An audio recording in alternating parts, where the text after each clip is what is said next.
Hello YouTube, I'm Wheelchair21, and on today's rolling review we'll be looking at Saban's Power Rangers Dino SuperCharge Mighty Hero Set, a Toys R Us exclusive. And for the first time in the Mega Set line, or the Mighty Set lines, we have our first ever exclusive figure, as well as exclusive battle gear. It is none other than the Armor X Mode Black Ranger, or for the Sentai Savvy, it is Koyu Black with Dino's Grandeur. Then we also have Doomwing, aka Xenowing, the Super Dino Drive Red and Gold, Singe, and your freaking Silver Ranger. Sin is aka Endorf, and Silver is Xenowing / Doomwing. The back of the box shows actual in-show suit counterparts, profiles, clips from whether it be Koyu footage or actual Dino Charge footage, and the story so far in 3 different languages, as well as the Only on Nickelodeon logo. Pretty basic box.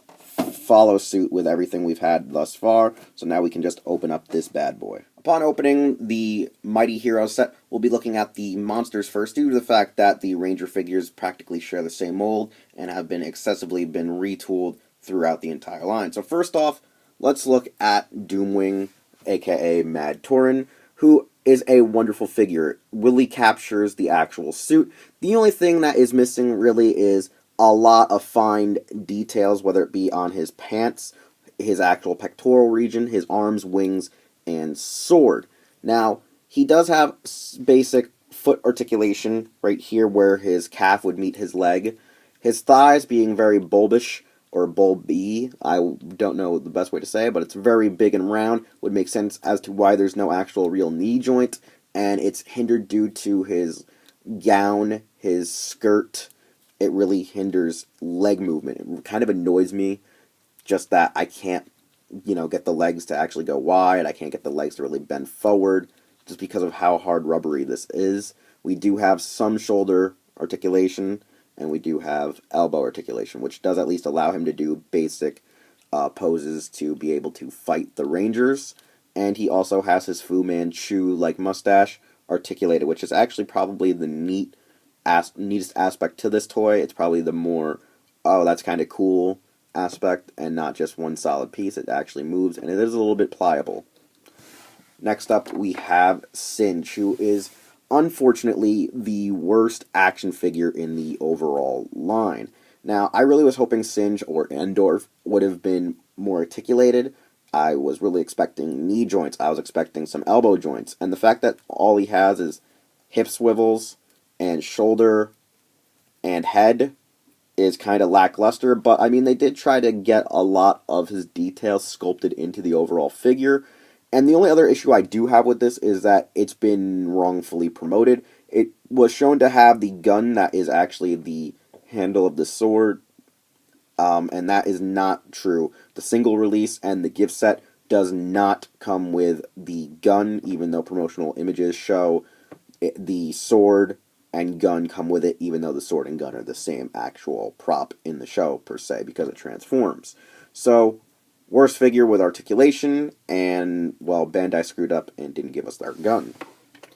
Now we're going to come to the final Ranger, the Silver Ranger, Xenowing, or Tauren. And honestly, it's great that he has his feather edge. I don't think it really had a name in America. I don't even remember him ever really giving it a name. But this is his signature sword. It's really good. I like that they cast it in a nice silver plastic to go with its color scheme. I like that his freaking Dino Charge Morpher, or Giga Gabba Revolver, is actually at least in a blue plastic to go along with the whole fact that he has a repainted engine device / weapon. I overall enjoy that they didn't make his entire body all shiny silver like the actual Super Drive armor. I actually like that it's a nice gray plastic and not freaking glistening all over the place. Honestly, it's probably one of the nicest figures I've seen in the line as to date. Like, really, really impressive. Really enjoy it. Really glad I got this figure. And then the Super Dino Drives.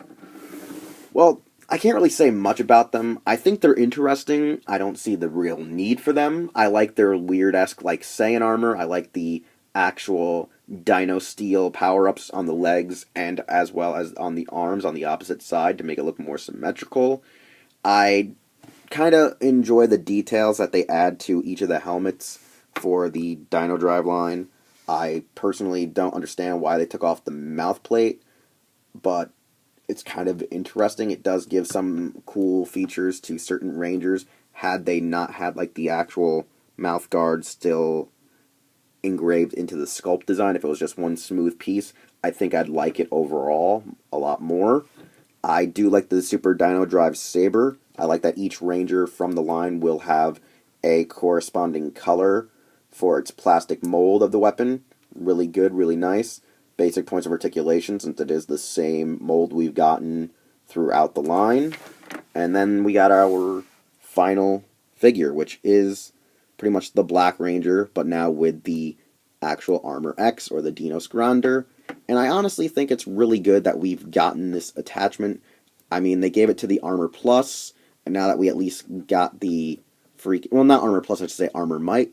Now that we got it as a retail figure, an exclusive, it makes a lot of sense, because not many people would probably want this form, except die-hard Koyuger fans, really, because we usually see the Black Ranger and Koyuger use this weapon a lot, and it's one of his, like, signature weapons. I mean, if you think about how many times he uses this power-up, I think it's a total of 7 or 8 times throughout the entire series of Koyuger, and used by Red maybe twice. It's evaluation time, and for my final evaluation, the Dino SuperCharge Mighty Heroes set is well worth the purchase. However, there are some pros and cons, depending on how you're buying it, when you bought this, and what made you want to get this.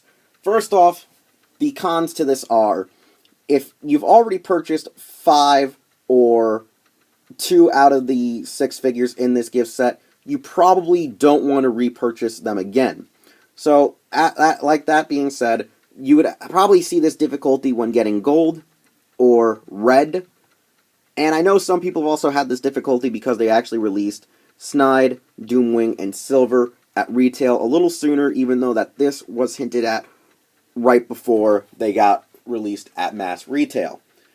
The other con to this is the fact that Bandai mispromotes Snide, not just in his regular single release, but also in his gift set, to have both of his weapons. Now, in the show, the weapon is actually the same, it just has 2 different modes. This sword, the blade shrinks into the handle, and it doubles as a gun. All we got is the sword form.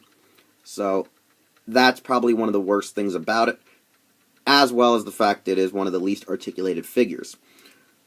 Now, for me, I got this, one, because I needed 3 of the 5 retail figures right away, and I also wanted to get our exclusive, because this is the first time we ever gotten an exclusive figure. Normally we just get an exclusive weapon. So having, one full form and weapon together was actually quite interesting, and I didn't really expect Bandai to be like, hey, even though it was only used a few times in the show, we're going to make it because we're actually fans of Bandai Japan, and we're fans of Toei's Koyuger. Yeah, that's actually a true thing about the production of this figure, and a few others in the line. Like I said, I got this for actually a crazier deal than one would expect. I got it when it was marked down at $39.99. The deal also was that if you bought $40 or more before tax, you got 25% off. So I added in another figure, and with that, it was still $40, even with tax, and it was free shipping. And I got 7 for the price of like 4.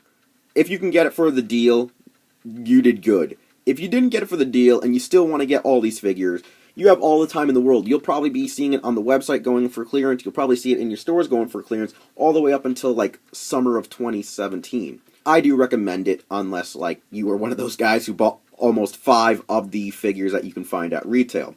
So you can find it here on my YouTube channel, over at Hero Club, Hero Taku, and you can follow me on Facebook, follow me on Instagram, and, well, you can follow me on Twitter. I'll see you all next time.